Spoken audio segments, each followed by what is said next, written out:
Greetings everyone, my name is Etterville, and welcome back to my Let's Play of Mega Man Maker.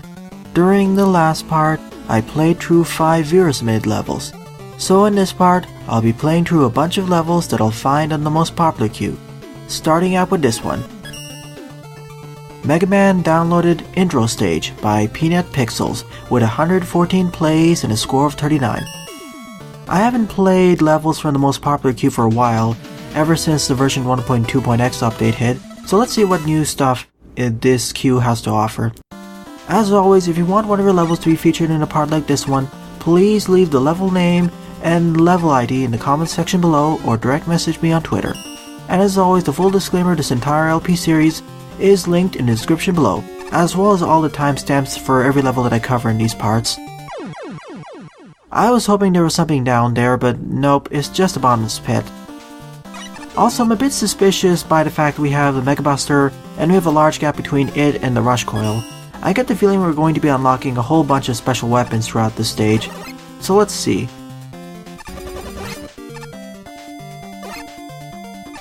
So we're first introduced to the Fan Fiend and these destroyable blocks. Nope, nothing to the left. I was a bit suspicious that the level designer would hide something down there, to the left. And this is a safe way of introducing the Yoku blocks.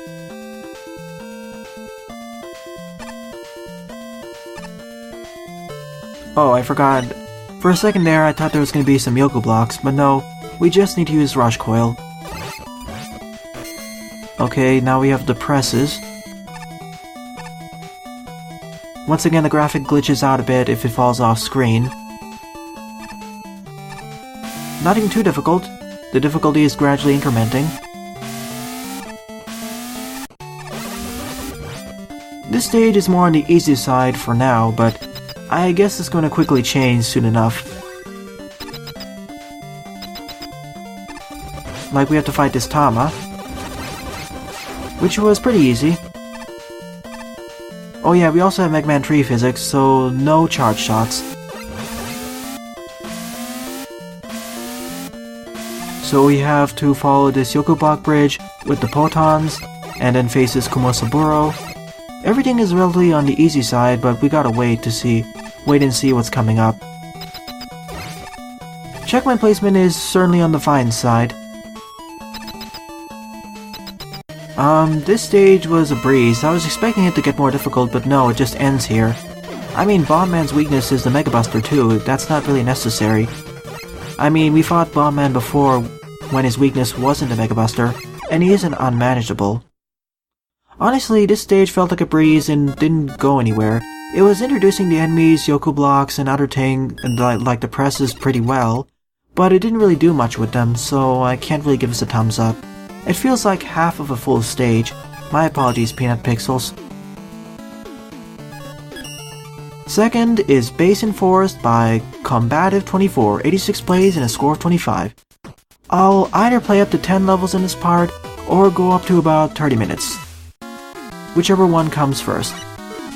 Leaf Shield and Metal Blade. Nice. Now I get to show off the Leaf Shield in an official combat scenario.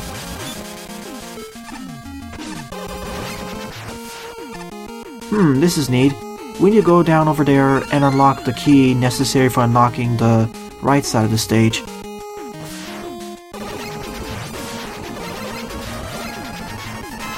A bit more tightly spaced, it seems. Come on, shoot at me. Well, it seems that the Leaf Shield can one-shot the caterpillars. That's pretty useful. Ah, and if you went down here, you would get access to that free E-tank. That's neat.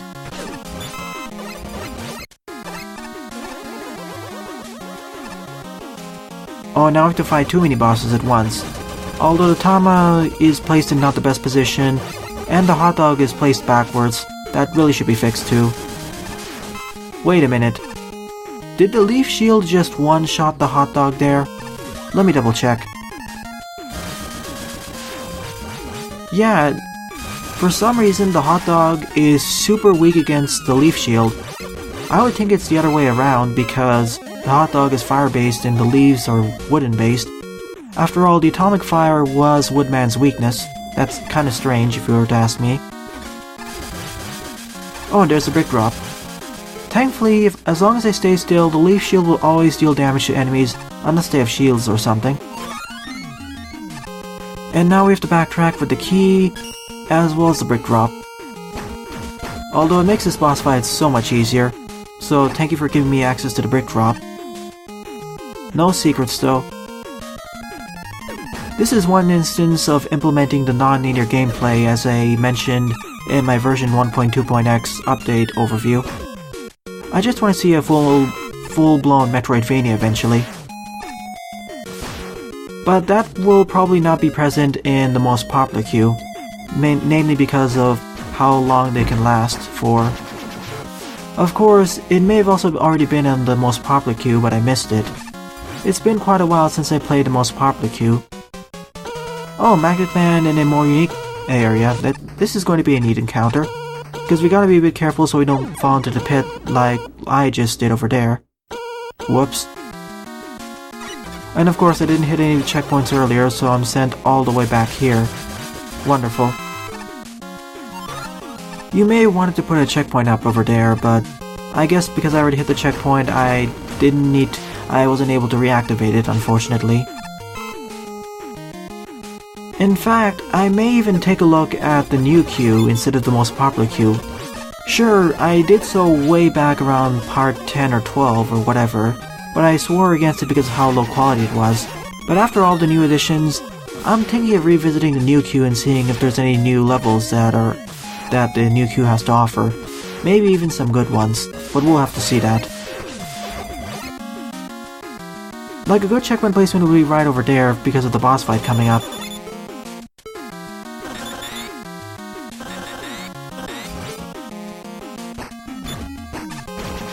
Also, thank goodness the brick drop can actually hit the Ben K from above. Let's see how this one goes. Oh. Or of course I could just use brick drop to make this a lot easier. Well, okay then, I think I just skip past this boss battle, but I don't want to risk going on these conveyor belts. There's probably a way to instantly crush Metal Man on the right, I mean Magnet Man. Well, I liked going down and going back above, and going back above was a lot easier because of the brick drop's properties, so I will give this a thumbs up. Decent work, combative.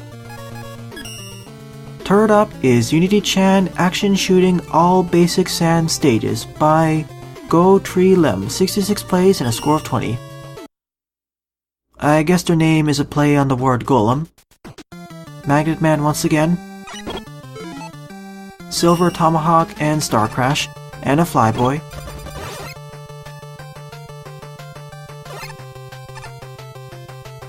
Only Mega Man tree physics, no charging once again.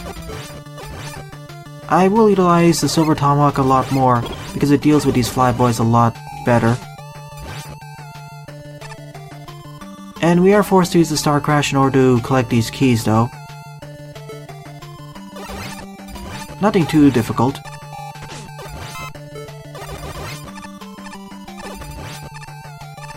And we have another key. I wonder if that key was an optional one. Oh goody, flying shells. Well, there was only one of them, so it wasn't too bad. Okay, so it was mandatory.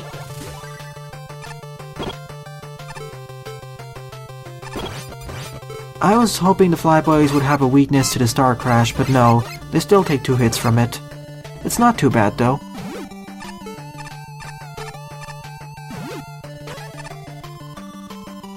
So I guess the stage's principle is go forward through these platforming and enemy-based challenges and collect the keys.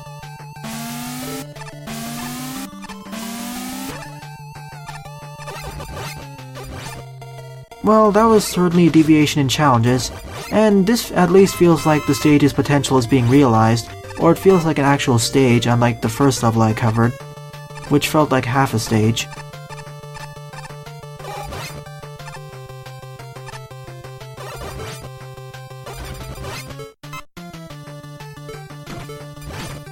It seems that every segment is separated by those 2 key doors and a checkpoint at the end.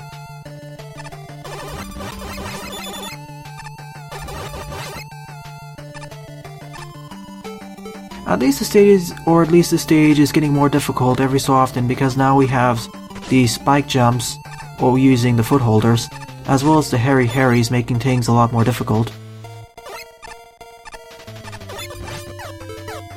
Thankfully you have stuff like the Star Crash in order to skip several of these challenges if you really want to.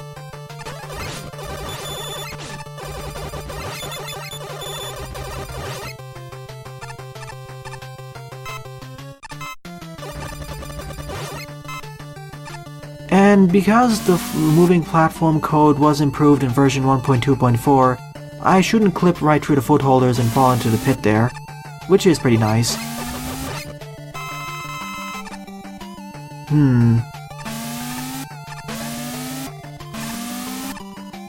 A bit of a tight jump there, but it's fine.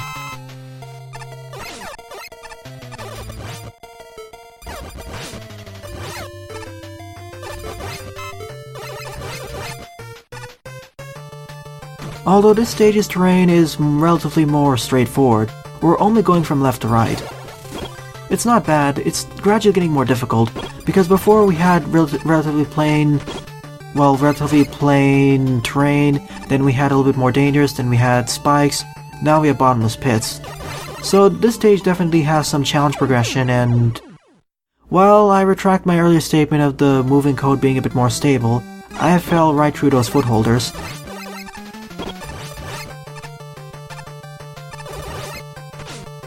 Once again, apparently if I get hit and I'm moving in the opposite direction, I'll fall right through the cracks. So the movement code does need some more work. So let me take care of the robot this time.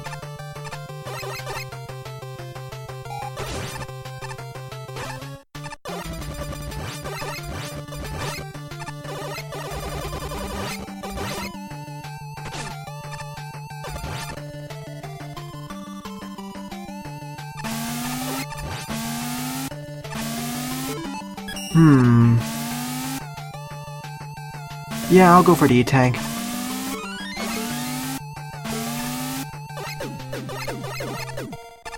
Oh boy, now we have cannons on footholders.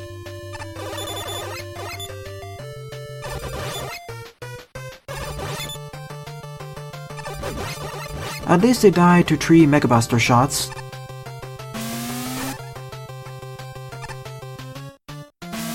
I just need to be careful not to get knocked off these footholders. Or bonk my head against the ceiling. Good.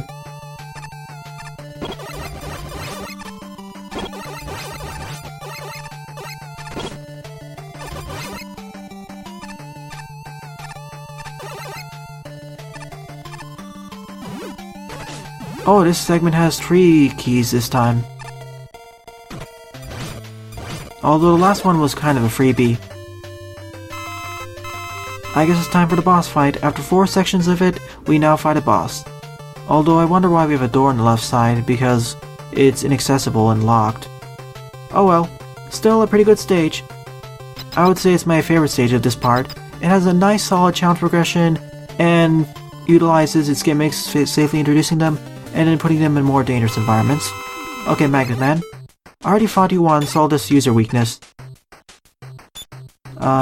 What's your weakness? Do you have a weakness? Okay, it's Silver Tomahawk.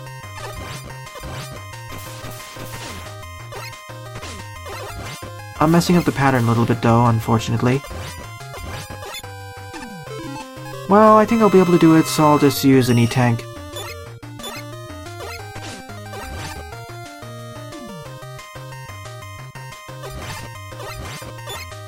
He seems to be using his magnet pull attack a lot more often than last time. Strange.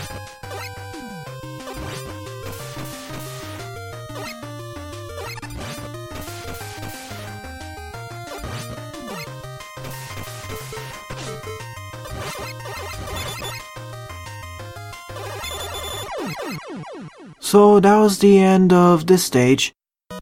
I forget the title, but it was a pretty nice level overall for the aforementioned reasons, and I will give it a thumbs up. Okay, I'll call it Unity-chan. So, good work, Golem. Okay, forward up is Mega Man 3 ShadowMan N2 by SquidMega, 63 plays and a score of 20. Seems to be a shorter stage than before. I guess this is a recreation of ShadowMan's stage. We have a whole bunch of special weapons, all of which are from Mega Man 3. So Mega Man 3 physics, of course. Yeah, this seems to be a recreation. The only Mega Man 3 special weapons we don't have access to seem to be the Shadow Blade, as well as... I'll have to check that. I'll take a look at it later.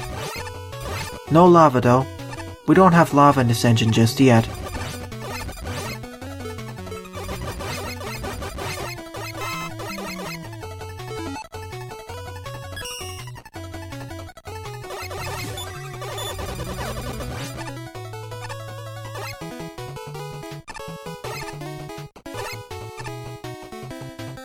And suddenly we transition to a black background for whatever reason. There probably should have been a background here. It just feels out of place, like the developer forgot to put a background.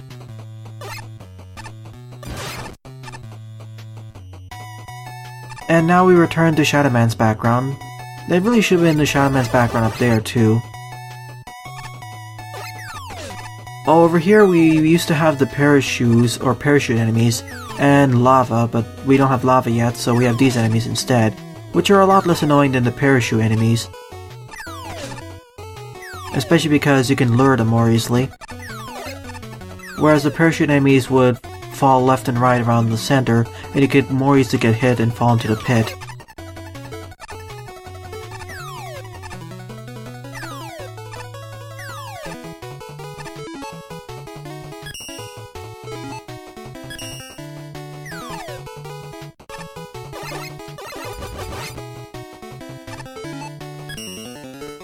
Sorry if I'm pausing a lot, I'm getting some weird glitches off screen, or weird lag.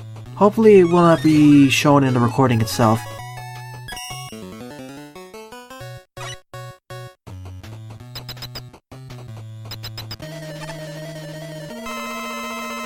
And we fight Metal Man for some reason. We don't have access to ShadowMan, so I guess it makes sense. What was your weakness? Oh yeah, topspin. I guess it's topspin. That was ShadowMan's weakness. If I can ever get him... No, it's not. That was changed. Immune to that. Third snake? Nope, it was the other way around. Magnet missile? That seems to be doing quite a thing.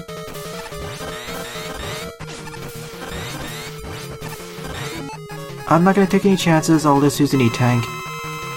Let me try out Gemini Laser. Okay, it's actually Gemini Laser. Originally, ShadowMan's weakness was the topspin, so I thought Metal Man's weakness will be the topspin, but nope. I don't know what to say about this stage. Due to the missing background, it feels like it's missing a few things. It was nice and a breeze to play through, and it felt like a partial remake of ShadowMan's stage, but it felt kind of bland. It could be done better, so my apologies, SquidMega. At least the stages here are better than 2 parts ago, and maybe even the last part too. Okay, fifth up, the WoodMan's Big Tree by MrLatte, 35 plays and a score of 17. Neat, this will be the first time we'll fight WoodMan, ever since the version 1.2.x update hit. Fair Shot, Item 1 and Item 2. We also get to officially use Item 1 and Item 2 in a level. Although, Item 3 doesn't get that much love, unfortunately. Well, that's mainly due to the fact that Item 1 and Item 2 are better than Item 3 in most scenarios anyway. Which is rather sad.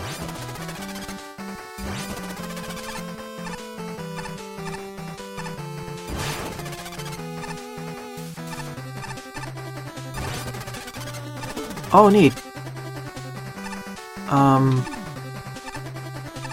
How do I do this?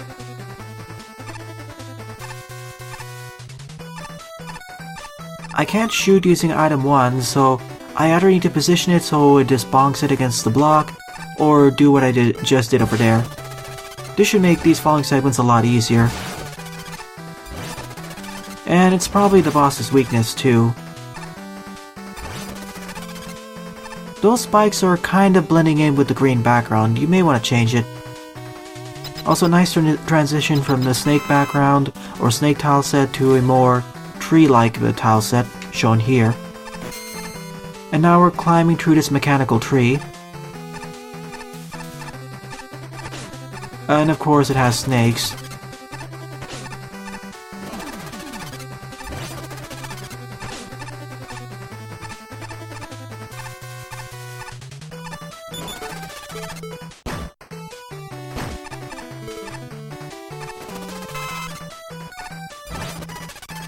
Really have nothing more to say about the stage other than the fact that I like climbing upwards. Also, I do like these scenarios where you can use special items in order to get the extra special weaponry.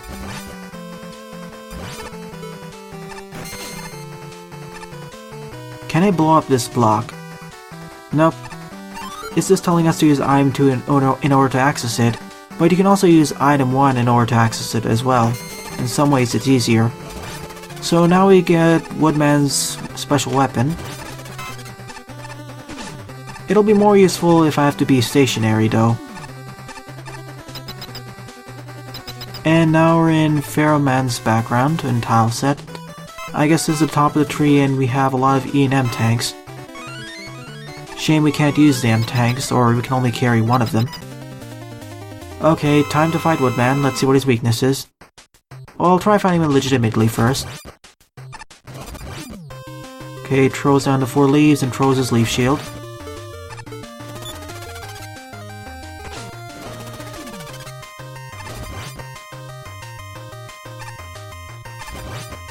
Well, this battleground makes it a lot easier to dodge WoodMan's leaf shield.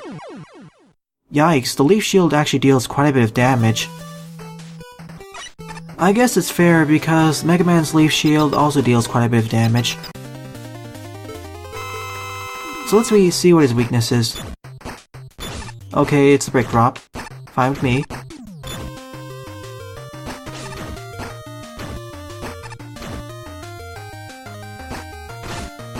We gotta be a bit careful though of getting trapped. Wait a minute, is his weakness also the... Never mind. WoodMan in this encounter suffers from Metal Man syndrome, that being really weak against his own special weapon. I thought it'd be a brick drop, but no, it's just a brick drop's really high base damage. It's a definite thumbs up. I like starting out in the jungle, climbing the tree, and then fighting WoodMan. Sure, it's a bit more on the lower end of the quality side, but it's still par.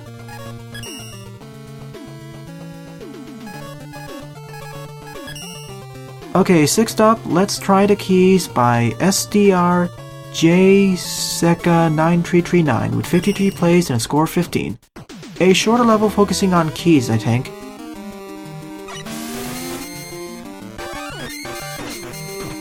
You have to be a bit fast here so we don't get killed by the presses, like what happened here.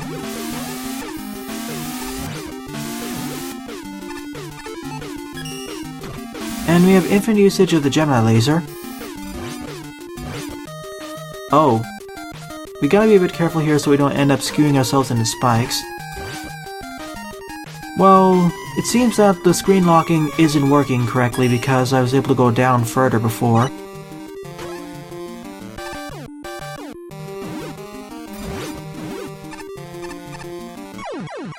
Well, I got the E-Tank and was subsequently crushed by the Sparkman platform. Still worth it.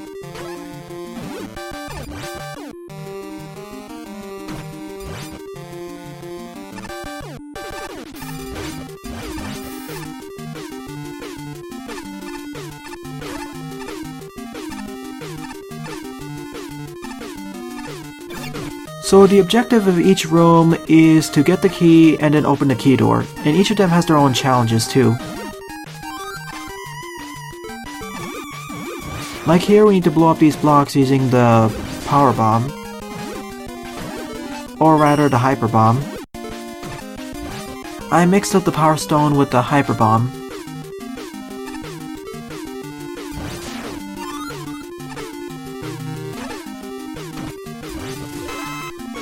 I didn't realize if you walk into a door and you don't have a key it'd make that noise.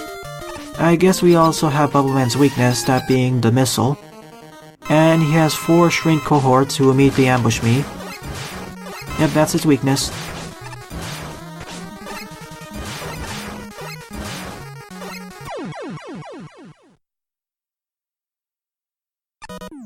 Although this battleground kind of works against WoodMan himself because of all these platforms acting like shields. I would have liked to see the stage taken further with its one-room challenges, because other than that it feels a little bit like a half of a stage. At least for me. I kind of have higher standards for levels than it seems to quite a few players. But at the very least I'm enjoying all these stages. Let's try this one. 7th on the lineup is Run For Your Life Water Edition by Pier. 39 plays and a score of 14.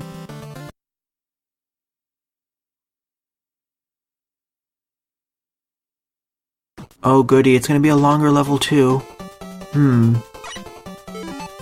Hard Knuckle Atomic Fire. No sliding. I guess we're gonna be chased by WoodMan. Well, I'm speechless. Normally, in most other Mega Man engines, if shrinks are overwatered, they'll act the same way as they do underwater, although they'll bonk their head against the ceilings or solids. But here, Mega Man Maker did something different. Instead, they just wither and try crawling their way around. They flail around like a fish over water. Like a fish out of water. Which is completely hilarious. Nice touch from the Mega Man Maker devs. Definite plus there. Oh boy. Let's go right. Well, I see why it's called Run For Your Life. Because force beams.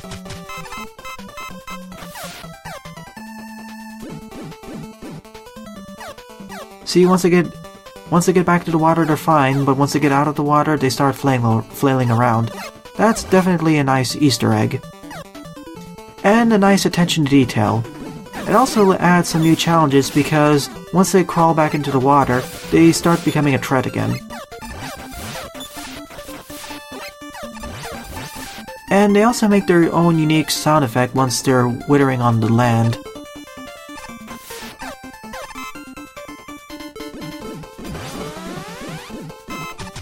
A bit of forced weapon usage here though.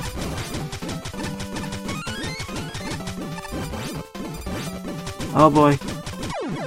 That was my fault. I should have consumed the E-Tank or ignored taking it. Let's take the left route and see what it has to offer. Still, that's a nice way of introducing the withering, flailing around shrinks on land. In a safe environment first.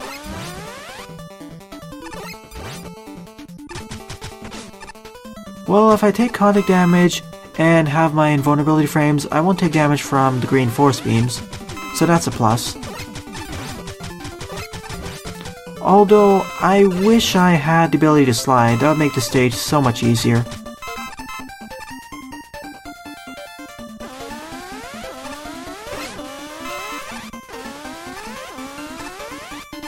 This room was a lot easier than I expected it to be. And I guess this is where the pathways loop up with each other.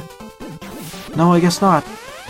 Well, that's another thing this stage has going for it, multiple pathways.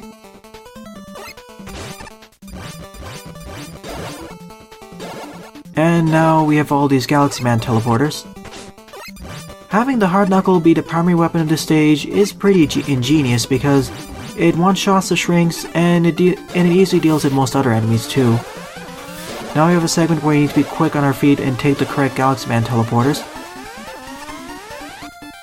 Kinda reminds me of a parkour stage in Magwell 2 that I played through in Tier 4. Now we're out of the water. Although I get the feeling I missed an earlier pathway, but that's because I took an alternate route, of course. Now we're back in the water.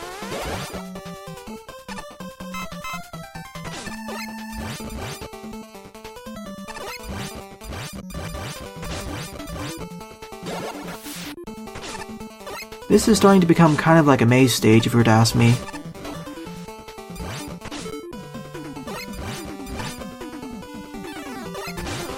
But once you get the hang of it, it isn't too bad. It's not that difficult either. You just need to be quick on your feet. Like, I wasn't there because I didn't get access to the E-Tank. Oh well. I have another E-Tank from the data route. And this stage is quite intricate in terms of where we're going. We're going all over the place. And checkpoint placement is fine as well.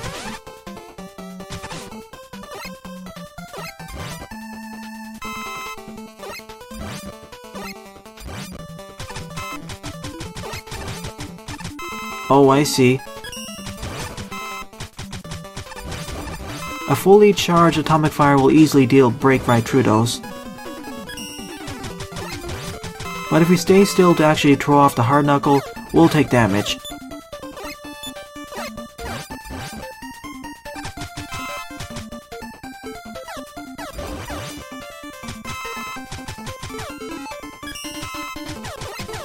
Oh no.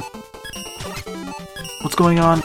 Oh, we have to spawn it away from it, otherwise we won't actually be able to spawn the hard knuckle.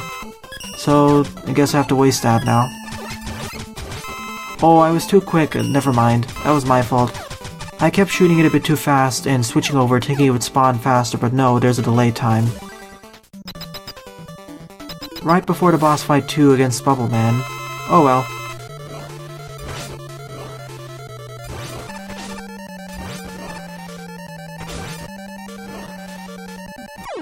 Still, I think this would be a tie for my second favorite level of this part.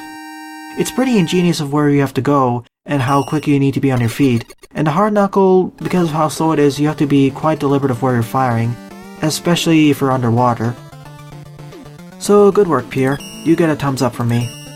It's a above par stage for me. So, last level of this part, 8th and final level, is Do Not Move V2 by FSF, with 34 plays and a score of 14. Might as well end this part with an auto-scrolling level, or auto-playing level. So, just like before, don't touch the controller, don't do anything, and watch as the theatrics play out. It's been quite a while since I played the last automatic level. I think the last one I played through was by PeanutPixels. It's been quite a little while since I last played a level by PeanutPixels though.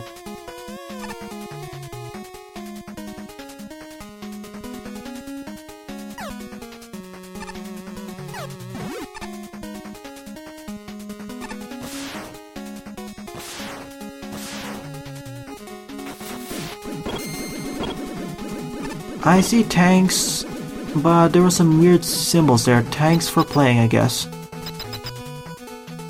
Oh, I see. And we end right at the flagpole. It was a pretty fun and short auto-playing level.